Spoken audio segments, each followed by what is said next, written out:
ہمارے پاس درمیان میں رحمت لل عالمین موجود ہے، اسی لیے اللہ کا عذاب بھی ہم پر موقوف ہے، اور قیامت بھی برپا اسی لیے نہیں ہوتی کہ رحمت للعالمین ہے تو عذاب بھی موقوف ہو گیا ہے۔ جس طرح کہا جاتا ہے کہ سورج کی جو شعاعیں ہیں وہ اتنی تیز ہوتی ہیں کہ وہ ڈائریکٹ اگر زمین پر پڑ جائیں تو وہ زمین اس کو برداشت نہ کر سکے، بلکہ انسان بھی اس کو برداشت نہیں کر سکتے، ہما اقسام کے بیماریاں پیدا ہو جائیں گی۔ اسی لیے قدرت نے یہ انتظام کیا کہ سورج اور زمین کے درمیان یہ ایک تہ کو بنا دیا جس کو اوزون لیئر کے نام سے یاد کرتے ہیں۔ جب تک وہ لیئر کام کرتا رہے گا، سورج کی جو خطرناک شعاعیں ہیں ان شعاعوں کو وہ لیئر لیتا ہے اور اس کو فائدے مند بنا کر زمین کو چھوڑتا ہے، تو انسان اس سے فائدہ اٹھاتے رہتے ہیں۔ تو وہ جو اوزون لیئر کام کرتا ہے، یہی معاملہ اللہ کے غضب کا اور ہم لوگوں کے درمیان جو لیئر ہے اسی لیئر کو رحمت للعالمین کے نام سے یاد کرتے ہیں۔ اللہ کے غضب کو بھی رحمت للعالمین اپنا لیتا ہے اور اس کو رحمت بنا کر ہمارے درمیان پیش کرتا ہے۔ تو جب تک وہ لیئر ہمارے درمیان ہے اللہ کا عذاب بھی موقوف ہے، اس کو رحمت کے نام سے یاد کرتے ہیں۔ تو بتانے کا مقصد یہی ہے کہ رحمت وہ ہے جو مسلسل ہوتی ہے، رحمت وہ ہے جو بغیر کسی تفریق کے ہر ایک پر ہوتی ہے، رحمت وہ ہوتی ہے جس کو کبھی جو ختم نہیں ہو سکتی، رحمت وہ ہے جس کو نیند بھی نہیں آ سکتی، رحمت وہ ہے جس کو زوال نہیں، رحمت وہ ہے جو غروب نہیں ہو سکتی، اور رحمت وہ ہوتی ہے جس کے ذریعے سے عذاب ٹلتا ہوا چلا جاتا ہے۔ اس کو رحمت کے نام سے یاد کرتے ہیں۔ اب عالمین سے مراد کیا؟ عالمین، عالم کی جمع کو عالمین کے نام سے یاد کرتے ہیں۔ تو عالم سے مراد کیا؟ تو آسان الفاظ میں کہوں تو خدا کے سوا جو بھی ہے اس کو عالم کے نام سے یاد کرتے ہیں، خدا کے علاوہ جو بھی ہے اس کو عالم کے نام سے یاد کرتے ہیں، اور رسول اللہ رحمت للعالمین ہے، یعنی کہ خدا کے سوا جو کچھ ہے وہ سب تمام کے لیے رسول اللہ رحمت للعالمین ہے، رحمت بنا کر بھیجے گئے۔ حتیٰ کہ سدرۃ المنتہا بھی عالمین میں سے آتا ہے، اور رسول اللہ سدرہ کے لیے بھی رحمت ہے۔ اب تمام فرشتے، جبرائیل علیہ السلام بھی عالمین میں آتے ہیں، رسول اللہ جبرائیل کے لیے بھی رحمت ہے، تمام آسمانی فرشتوں کے لیے بھی رسول اللہ رحمت ہے، تمام انبیاء کے لیے، اولیاء کے لیے، آسمانوں کے لیے، زمین کے لیے، زمین میں جو کچھ ہے اس کے لیے بھی رسول اللہ رحمت ہے، بلکہ 17,000 عالمین ہیں، ان تمام عالمین کے لیے رسول اللہ رحمت بنا کر بھیجے گئے۔ ایسے ایسے عالم ہیں جن کو ہم نام بھی نہیں جانتے، اور عالم میں بھی ایسی جگہیں ہیں جن کو ہم نے کبھی دیکھا نہیں، جن کا ہم تصور بھی نہیں کر سکتے، ان تمام کے لیے رسول اللہ رحمت بنا کر بھیجے گئے۔ جیسا کہ موسیٰ علیہ السلام کے تعلق سے آیا کہ جب موسیٰ علیہ السلام کا وقت آخر آیا تو اللہ تعالیٰ نے کہا، اے موسیٰ اب تم کو بھی موت کا مزہ چکھنا ہے، واپس لوٹ آؤ ہماری طرف۔ تو موسیٰ علیہ السلام اپنی بیٹی کے لیے پریشان ہوئے کہ میرے بعد میری بیٹی کا کیا ہوگا، بہت پریشان ہوئے۔ تو اللہ تعالیٰ نے آپ کی پریشانی کو دیکھتے ہوئے موسیٰ علیہ السلام سے کہا، اے موسیٰ اپنا عصا لو اور اس دریا کے پانی پر مارو۔ تو موسیٰ علیہ السلام نے عصا لیا اور دریا پر مارا تو پانی پھٹ گیا، اور دیکھا کہ ایک پتھر موجود ہے، وہ پتھر اتنا کثیف ہے کہ نہ اس میں پانی جانے کی جگہ ہے، نہ اس میں ہوا جانے کی جگہ ہے، نہ اس میں سورج کی کرنیں جانے کی جگہ ہے، اتنا کثیف پتھر آپ نے دیکھا۔ اللہ کا حکم ہوا، اے موسیٰ اس پتھر پر بھی عصا مارو۔ تو تو موسیٰ علیہ السلام نے عصا مارا تو وہ پتھر بھی دو ٹکڑے ہو گیا۔ موسیٰ علیہ السلام نے دیکھا کہ اس پتھر کے اندر یہ ایک کیڑا موجود ہے جو ایک ہرا پتا اس کے منہ میں ہے، جس کو وہ برابر کھاتا چلا جا رہا ہے۔ موسیٰ علیہ السلام دیکھ کر پریشان ہوئے کہ اتنے کثیف پتھر میں جہاں نہ ہوا جانے کی جگہ ہے نہ پانی جانے کی جگہ ہے، یہ کیڑا کیسے زندہ ہے، کیسے سانس لے رہا ہے اور اس کو غذا کیسے پہنچی؟ تو خدا کا ارشاد ہوا، اے موسیٰ، جب ہم اس پانی کے اندر موجود، پتھر کے اندر موجود کیڑے کو کھلانا نہیں بھولے تو تمہاری بیٹی کو کیسے بھول سکتے ہیں؟ تمہاری بیٹی کو ہم کیسے بھول سکتے ہیں؟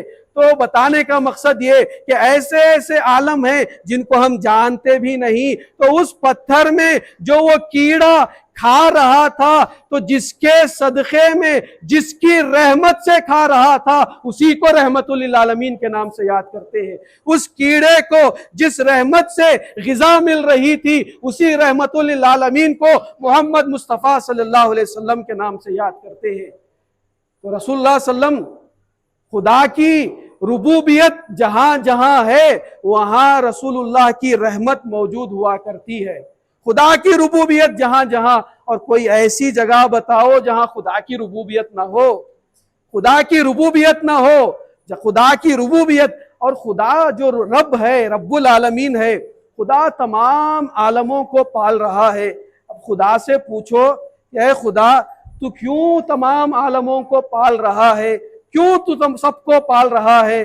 تو خدا نے خود جواب دیا، الرحمن الرحیم، میں جو تمام عالموں کو پال رہا ہوں اس کی وجہ یہی ہے کہ میں رحمان ہوں اور رحیم ہوں، میں رحم کرنے والا، میری رحمت کا تقاضا یہ ہے کہ میں تمام عالموں کو پال رہا ہوں۔ تو معلوم ہوا کہ رحمت نہ ہو تو عالمین کی پرورش بھی نہ ہو، رحمت ہوتی ہے تو عالمین کی پرورش ہوتی ہے، اگر رحمت نہ ہو تو عالمین کی پرورش بھی نہیں ہوتی۔ تو جس رحمت کے صدقے میں تمام عالمین پل رہے ہیں، اسی رحمت کو محمد مصطفیٰ کے نام سے یاد کرتے ہیں۔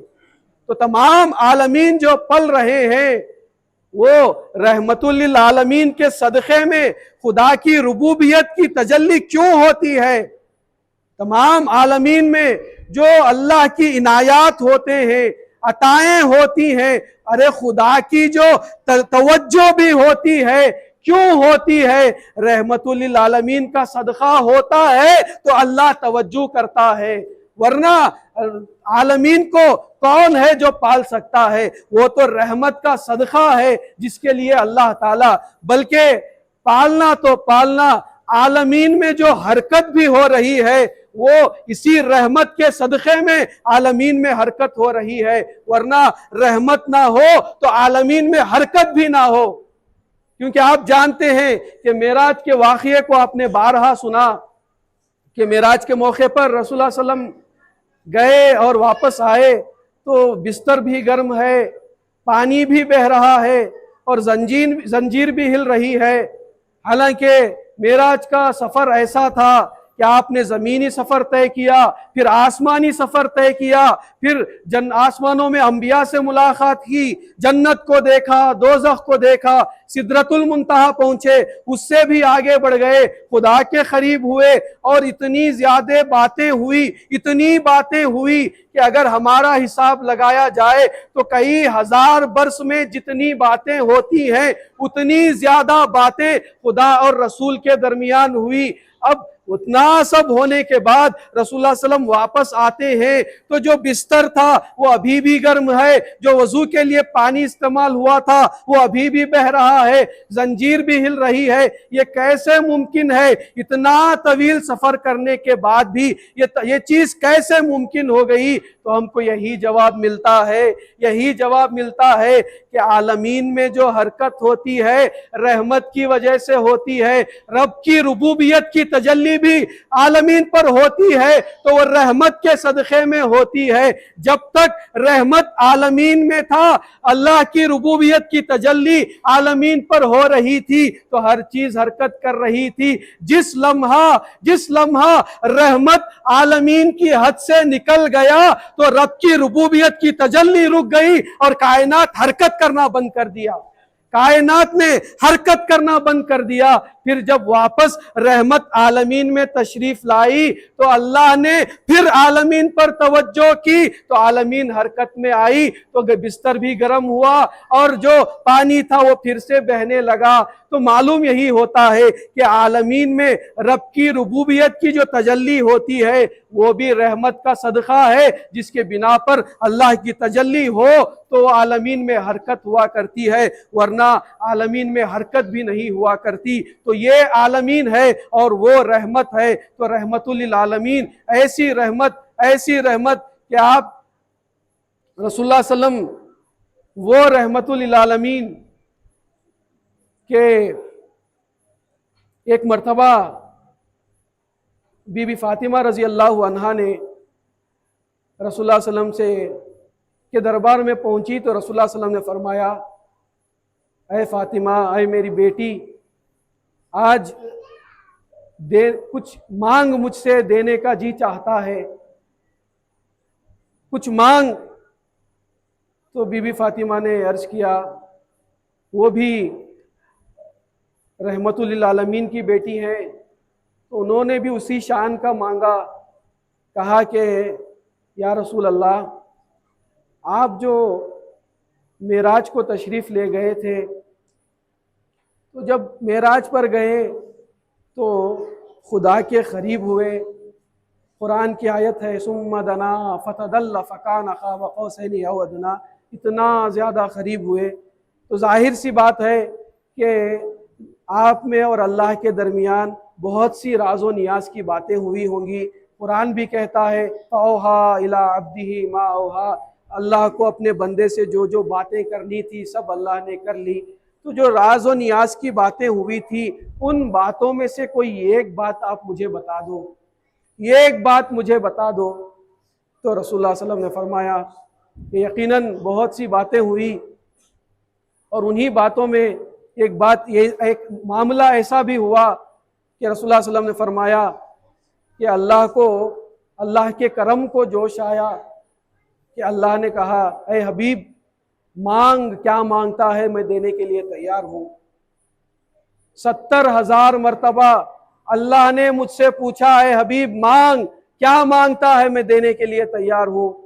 تو بی بی فاطمہ جیسے ہی سنا خوشی سے اچھل اٹھی کہ یا رسول اللہ، 70,000 مرتبہ جب اس نے آپ سے پوچھا تو آپ نے کیا کیا مانگا ہوگا؟ 70,000 مرتبہ آپ نے اللہ سے کیا مانگا؟ تو رسول اللہ صلی اللہ علیہ وسلم نے فرمایا کہ اللہ نے مجھ سے جب پوچھا کہ اے حبیب مانگ، کیا مانگتا ہے؟ تو میں نے کہا، اے اللہ میری امت کی مغفرت فرما، میری امت کو بخش دے۔ اس نے پوچھا اور بھی مانگ، کیا مانگتا ہے؟ میں نے کہا میری امت کو بخش دے۔ اس نے پوچھا مانگ، کیا مانگتا ہے؟ میں نے کہا میری امت کو بخش دے۔ 70,000 مرتبہ وہ پوچھتا رہا مانگ، کیا مانگتا ہے؟ 70,000 مرتبہ میں نے کہا اے اللہ میری امت کو بخش دے، میری امت کو بخش دے۔ خدا کے کرم کو جوش آیا، خدا نے کہا اے حبیب بلایا ہی اس لیے ہوں کہ تجھے نواز دوں، کچھ اور بھی تو مانگ۔ میں نے کہا میری امت کو بخش دے۔ اس نے کہا کچھ اور مانگ۔ میں نے کہا میری امت کو بخش دے۔ اس نے کہا کچھ اور مانگ۔ میں نے کہا میری امت کو بخش دے۔ اس کے کرم کو جوش آیا، اللہ نے کہا اے حبیب مجھے میری عزت کی قسم، روز محشر قیامت کے دن تو جس کو چاہے گا میں اس کو معاف کر دوں گا، تو جس کو چاہے گا اس کو مغفرت کرتا ہوا چلا جاؤں گا۔ تو وہ رحمت للعالمین جو خدا کے دربار میں بھی پہنچتا ہے تو اپنی امت کو نہیں بھولتا، اس کو رحمت کے نام سے یاد کرتے ہیں۔ جو خدا کے قریب بھی پہنچتا ہے تو امت کو اپنی بھولتا نہیں، اس کو رحمت للعالمین کے نام سے یاد کرتے ہیں۔ اور ساتھ بالآخر ایک حکایت ہے، اور اس حکایت میں آپ کے لیے ایک پیغام بھی ہے۔ اس پیغام کو دیتے ہوئے اس گفتگو کو مختصر سی ختم کروں گا کہ جب خلفائے راشدین کے دور کے بعد خلافت کا دور آیا، اور اس کے بعد